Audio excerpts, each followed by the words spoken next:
یہ سزا دینا بہت عذاب والی موت ہے جو گلا دبا کے ہوتی ہے. اسلام نے حکم دیا جس کی سزا قتل ہے اس کو تلوار سے سر قلم کیا جائے. اس میں تکلیف کم ہوتی ہے. جب تلوار لگتی ہے نا اس کے یہاں مجرم کے, تو سب سے پہلے اس کا دماغ کا اور باڈی کا کنیکشن ختم ہو جاتا ہے, تو تکلیف کا احساس ختم, لیکن وحشت بہت ہوتی ہے. مقصد تھا شریعت کا کہ لوگ جرم سے باز آ جائیں, تو ایسا طریقہ اسلام نے رکھا ہے کہ دہشت بہت بیٹھ جائے لیکن مجرم کو تکلیف کم سے کم ہو. تو جب سر پہ اس کے مجرم کے تلوار لگتی ہے تو وہ سر کھوپڑی وہاں جا کے گری, تڑپتا بہت ہے, بلیڈنگ ہوتی ہے. اور اسلام میں یہ بھی حکم ہے کہ پھانسی کی سزا بند کمرے میں نہ دی جائے, یعنی قتل کرنے کی سزا, بلکہ یہ کھلے عام چوک میں دی جائے, ساری دنیا اپنی آنکھوں سے دیکھے یہ, تاکہ معاشرے میں قتل رکے. اب دیکھو مجرم کے ساتھ بھی احسان کہ اس کو کم سزا دی, یعنی اس کو تکلیف سے بچایا جا رہا ہے, اور لوگوں کے ساتھ بھی احسان, ان پر دہشت بٹھائی جا رہی ہے تو لوگ قتل سے باز آئیں. مجھے یاد ہے 20-25 سال پہلے ہمارے بچپن کی بات ہے کہ ایک سعودی عرب سے ہمارے ایک دوست آئے ملنے کے لیے. وہ تھے اصل میں بلوچستان کے تھے, لیکن بائی بورن سعودی تھے. وہ تو بلوچی بھی بولتے تھے, اردو بھی بولتے تھے, عربی بھی بولتے تھے. کہنے لگے میں نے جب پہلی مرتبہ سعودی عرب میں سر قلم ہوتے ہوئے دیکھا ہے, بلوچی تھے بڑے مضبوط, بروہی, کہہ رہے میں 2 گھنٹے ایسے کانپتا رہا ہوں لاش کو دیکھ کے نا, جو سر قلم کیا ہے, تو 2 گھنٹے میں ایسے خوف سے کانپتا رہا ہوں. تو بتاؤ جس نے یہ منظر دیکھا ہو وہ کبھی کسی کے قتل کا سوچ سکتا ہے جب اس کو پتا ہو کہ میرا بھی انجام ہوگا. ہمارے ہاں بڑے بڑے ڈکیت کو پکڑا جاتا ہے. کل ہم نے ویڈیو دیکھی ہے کراچی میں, عورت کے سامنے اس کے بیٹے کو شوٹ کیا. آپ خود سوچو یار اس ماں پہ کیا گزری ہوگی, کیا حال ہوا ہوگا. کہا جاتا ہے 2 دن پہلے اس کی نکاح ہوا تھا, بیچاری کا شادی ہوئی تھی, تو ماں کے موجودگی میں اس کے جوان بیٹے کو مار دیا. یہ ہے ہماری گورنمنٹ, ان کے لیے جتنی بد دعائیں کرو کم ہے. مجھے لوگ کہنے لگے آپ گورنمنٹ کے بہت خلاف آج کل بول رہے ہو. یار کچھ ہمارے سینے میں بھی تھوڑا سا دل ہے, قتل تو روک لو کم از کم. ہم نے رینجرز والوں سے بات کی, امن کے لیے علماء کا اجلاس ہوا نا, بلایا رینجرز ہیڈ کوارٹر میں, کچھ علماء کو بلایا کہ امن پہ مشورے دیں. ہم نے کہا یہ کیا ہو رہا ہے بھائی, اتنے کیسز کراچی میں آئے دن قتل ہو رہے ہیں. تو رینجرز کے آفیسرز کا کہنا یہ تھا کہ قانون مکمل مجرموں کو سپورٹ کر رہا ہے. سمجھ رہے ہیں, قانون بنا ہوا ایسا ہے کہ آپ مجرم کا کچھ بھی نہیں بگاڑ سکتے, قانون ہی ایسا ہے. رینجرز کو اجازت نہیں ہے شوٹ کرنے کی, وہ مجرم کو پکڑ کے حوالے کرے گی پولیس کی. ہم نے کہا شاید پولیس دھاندلی کرے گی, انہوں نے کہا نہیں پولیس کورٹ میں لے کے جائے گی, اس میں کورٹ میں کیس چلانے کے پولیس کو پتہ نہیں کتنے تھوڑے سے پیسے ملتے ہیں کہ مجرم پکڑ کے حوالے کر دیا. وہ اتنے پیسے ہیں اتنے تو ہم اپنے بچوں کو جمعے کے دن جیب خرچی دیتے ہیں, حالانکہ رسک کتنا ہے, پولیس اپنی جان پہ کھیل رہی ہے, لیکن اس پہ جو پولیس کو ثواب ملتا ہے وہ اتنا تھوڑا ہے کہ وہ ہمارے بچوں کے جمعے کی پاکٹ منی سے بولو کم ہے وہ. او بھائی جب ایک کوئی ڈاکو پکڑ کے اپنی جان پہ کھیل کے کچھ کرے گا تو کوئی تو کچھ تو ملے نا اس کو تھوڑا سا ثواب مل رہا ہے گورنمنٹ کی طرف سے. یہ میرا ٹاپک نہیں ہے, آ گیا ہوں تو جلدی سے سمیٹ کے چلتے ہوں. پھر لوگ الجھن کو, میں خود بھی الجھن کا شکار ہوتا ہوں جب کبھی بیان سنتا ہوں نا, یار بات کیا چل رہی تھی, کدھر لے گئے آپ. اس پہ اتنے کم اس کو پیسے ملتے ہیں کہ اس میں یہ موٹیویشن ہوتی نہیں ہے کہ یار ہم داؤ پہ کھیل کے کسی ڈاکو کو پکڑ کے کہاں کریں, کورٹ میں لے کے جائیں. دوسرا کورٹ میں لے کے جا کے ہوتا کہ اگر لے گئے, کہا چلو تھوڑی سی جیب خرچی حکومت کی طرف سے انعام مل جائے گا, مفتی صاحب کے بچوں کا جو پاکٹ منی ہے وہ ہم یہ سمجھ کے کھا لیں گے کہ چلو جی جو مسلمان اپنے بچوں کو جیب خرچی دیتے ہیں اتنی تو مل گئی نا, پان گٹکے کا خرچہ تو نکلے گا نا. کورٹ میں لے جانے کے بعد کیا ہوتا ہے جی, گواہیاں طلب ہوتی ہیں. جس کے بندہ مارا ہے اس کو پتا ہے کہ میں اگر کورٹ میں جا کے میں نے ان کے خلاف گواہی دی تو 2-4 بندے میرے اور مر جائیں گے. وہ انکار کر دیتا ہے جی میں نہیں جانتا ان کو. اس کو پتا ہے کہ اگلا نمبر پھر میرا ہے. سمجھتے ہو؟ اور اگر کیس چل بھی جائے تو وہ 6 مہینے میں بڑے سے بڑا دہشت گرد 5-6 مہینے میں چھوٹ کے واپس. اور جیل میں یہ رینجرز کی ساری رپورٹ نہیں ہے, کچھ اور رپورٹیں بھی ہیں جو دائیں بائیں سے پتہ چلتی ہیں. وہ پولیس والوں نے 2 ڈاکو مارے تھے, میں نے ان کی دعوت کی تھی. 2 پولیس والے تھے کراچی میں, انہوں نے ڈاکو مارے تھے, تو میں نے ان کو اسپیشل کہیں سے پتہ کروایا, بلا کے ان کو خوب دمبے شمبے کھلائے ہم نے نا. ہم نے کہا یار کوئی تو خاندانی کام کیا, جواب نہیں مل رہا پھر بھی تم نے ڈاکو مار دیا, کمال کی بات ہے یا نہیں ہے؟ یعنی گورنمنٹ کی طرف سے کوئی ثواب نہیں مل رہا پھر بھی تم نے کیا کر دیا؟ ڈاکو مار دیا. سبحان اللہ. تو کم از کم ہم تو عوام تو ثواب دینا ان کو, عوام کی تو ذمہ داری ہے ایسے پولیس والوں کے اپریشیٹ کرے. تو ہم نے کہا یار ہم لنک نکالتے ہیں کہیں سے, ان کی کوئی ٹائٹ ان کا بکرا ہونا چاہیے. دمبیا ہم نے کھلایا ان کو لے جا کے, جو ہم تو یہی کر سکتے تھے بھائی, اور کیا کرتے ہیں ہم, ترقی تو دلوا نہیں سکتے تھے ان کو. تو ان سے بھی بہت سی باتیں پتہ چلی. انہوں نے بولا قانون بھائی اسی طرح کا بنا ہوا ہے, کورٹ میں لے کے جاؤ رہا ہو جاتے ہیں, کیس ہی نہیں چلتا. اور جیل میں گئے تو 5-6 مہینے بعد نکل گئے. اور جیل میں جانے کے بعد ان کی ملاقات اپنے جیسے 2-4 اور لوگوں سے ہوتی ہے وہاں پہ. یہ 6 بندے مار کے آئے ہوئے, 8 بندے مار کے آئے ہوئے, 3 بندے مارا ہوا ہے, اور سناؤ بھائی تم نے کتنے ہو؟ کہ 3 مارے. یار ہم نے تو صرف 2 پہ ہی ابھی تک گزارا کیا ہوا ہے ہم نے. یہ چل رہا ہوتا ہے جیل میں. اچھا تم پکڑے کیوں گئے؟ اس نے کہا میرے سے یہ غلطی ہوئی تھی. چلو ہم شیئر کرتے ہیں آپس میں نا, آئندہ ہم نے وہ غلطی دوبارہ تجربے سے سیکھتے ہیں. جیسے جہاز جب بھی گرتا ہے نا تو بلیک وہ کیا ہے, بلیک باکس ہوتا ہے نا, بلیک کلر کا باکس ہوتا ہے جو نکالا جاتا ہے, اس کو کیا بولتے ہیں؟ بلیک باکس ہی کہتے ہیں. وہ نکالا جاتا ہے تو اس میں دیکھا جاتا ہے بھائی کون سی غلطی ہے جس کی وجہ سے جہاز کریش ہوا. تو تمام جہاز کی کمپنیوں کو وہ بتایا جاتا ہے, میٹنگ ہوتی ہے کہ بھئی آئندہ یہ غلطی نہیں ہونی چاہیے. بالکل یہی ہے. دہشت گردوں کے سالانہ اجلاس بھی جیل میں ہوتے ہیں, سہمائی ششمائی امتحانات سارے ان کے جیل میں ہوتے ہیں, ان کی آپس کی میٹنگ ہوتی ہے. تو پھر ان کو پکڑ کے پھر یہ آپس میں سیکھتے ہیں ایک دوسرے سے, پھر باہر نکلتے ہیں, پھر لائف کو انجوائے کرتے ہیں. جہنم تو اللہ ان لوگوں سے بھرے گا انشاءاللہ, ان ڈاکوؤں سے. اللہ نے تو نہیں چھوڑنا. یہ تو دنیا کی سزا ہے جو ہم تو یہ واقعہ ہنس ہنس کے سن رہے ہیں, سنا رہے ہیں, لیکن جن پہ گزرتی ہے, جن کے لوگ قتل ہوتے ہیں نا, ان سے پوچھو. ہمارے بیان میں ایک صاحب بیٹھتے ہیں, شاید ابھی یہاں آئے ہوئے بھی, ان کا اکلوتا بیٹا ڈاکوؤں نے قتل کر دیا. اب کیس چلا ہے, وہ ڈاکو کہیں پکڑا گیا ہوگا اتفاق سے, ورنہ پکڑے کہاں جاتے ہیں. تو اب وہ سلو کے لیے آئے ہوئے ہیں ڈاکو کے لواحقین ان صاحب کے پاس. میں نے کہا اگر آپ نے سلو کی نا ان کے ساتھ, یہ قوم کے ساتھ غداری ہوگی. کوئی سلو وہ نہیں بنتی, کوئی رحم دلی, کوئی نرم دلی. اس کو چھوڑنا اس کی علامت ہے کہ آپ 30-40 بندے اور مروا رہے ہو. اسلام نے ڈاکوؤں کے ساتھ رحم کی اجازت نہیں دی ہے, یہ ذہن میں رکھو. اسلام اس ڈاکو کو رحم کرنے کی اجازت دیتا ہے جو گرفتاری سے پہلے توبہ کر لے اور توبہ کے آثار بھی ظاہر ہوں.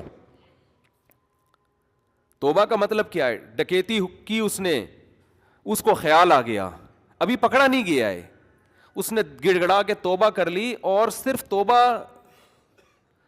جو اس کا اور اللہ کا معاملہ ہے وہ نہیں, بلکہ اس کے عمل سے لوگوں کو پتہ چل جائے کہ اس نے یہ تمام غلط ایکٹیویٹیز چھوڑ دی ہیں. اس کے عمل سے پتہ چل جائے, کیونکہ دل کی حالت اللہ جانتا ہے.